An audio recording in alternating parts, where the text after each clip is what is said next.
ब्रह्मशक्ति broadcasting news द्वारा संचालित BBC breaking news के समस्त दर्शकों एवं श्रोताओं को सत्य प्रकाश चौबे का नमस्कार। प्रस्तुत है आप सभी के लिए 7 मई 2026 दिन शुक्रवार की ताज़ा खबर। समस्त दर्शकों, समाचार शुरू करने से पहले हम एक जरूरी बात यह बताने जा रहे हैं कि आज से हम अपने एक पेज के बीबीसी ब्रेकिंग का ई पेपर स्टार्ट किए हैं, जिसको आप हमारे वेबसाइट www.bbc-ws.in पर देख व पढ़ सकते हैं। चलिए प्रस्तुत है आज के ताज़ा समाचार। जन्मदिन मनाने गए युवक सरयू नदी में लापता।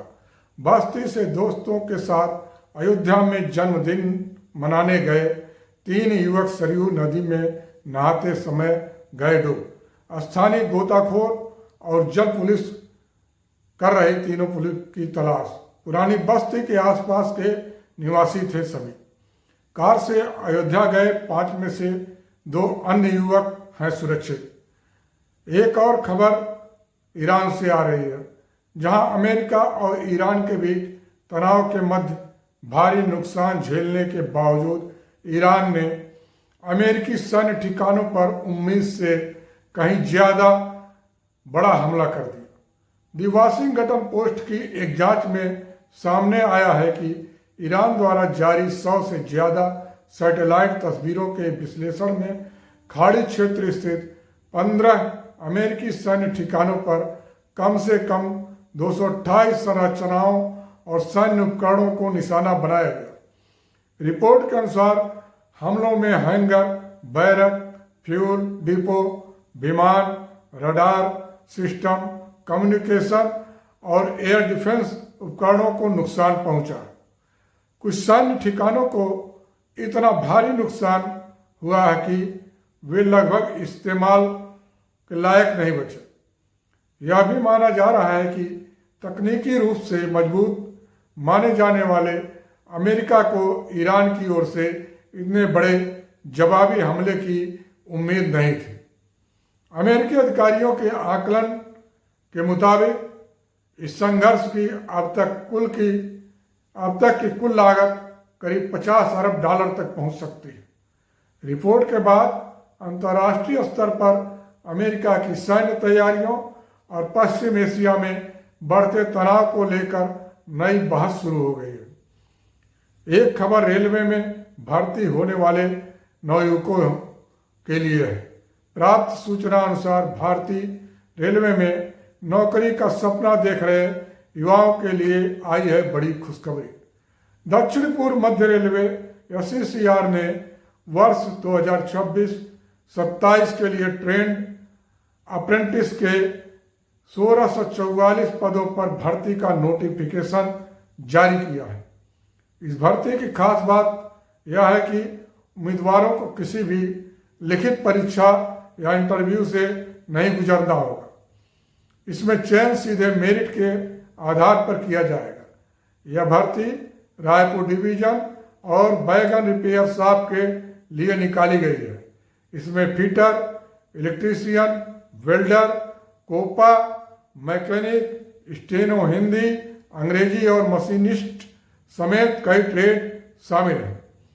शैक्षणिक योग्यता आयु सीमा इन पदों पर आवेदन करने के लिए उम्मीदवार का किसी मान्यता प्राप्त बोर्ड से 10वीं पास होना जरूरी है।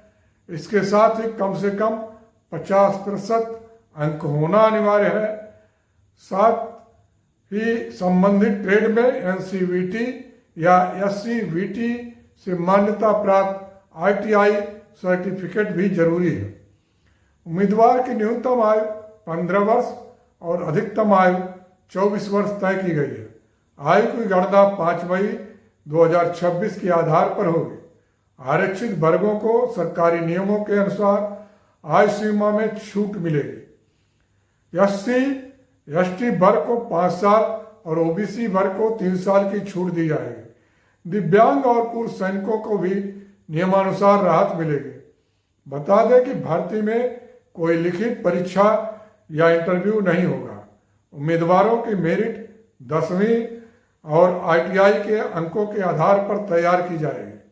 दोनों को 50-50% वेटेज दिया जाएगा, यानी 10वीं और ITI के औसत अंकों के आधार पर फाइनल मेरिट लिस्ट बनाई जाएगी। चयनित उम्मीदवारों को बाद में डॉक्यूमेंट वेरिफिकेशन और मेडिकल टेस्ट के लिए बुलाया जाएगा।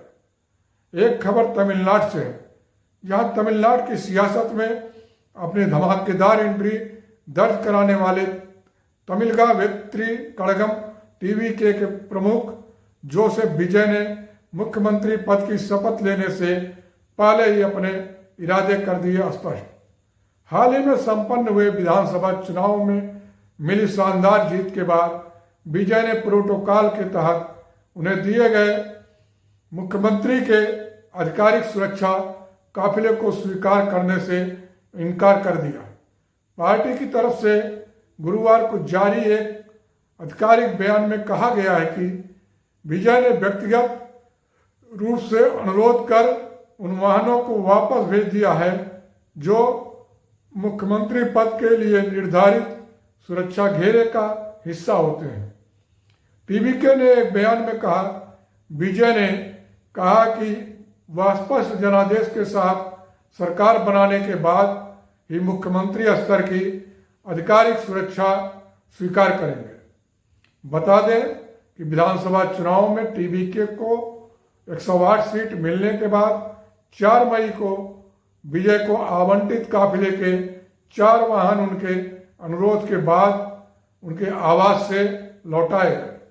यहाँ तक कि 6 मई को जब विजय ने सरकार बनाने का दावा पेश करने के लिए राज्यपाल राजेंद्र विश्वनाथ आर्लेकर से मुलाकात की, तब भी पुलिस ने उनके पैन्योर स्थित आवास के पास और यहाँ लोक भवन के सामने सुरक्षा तैनात की थी।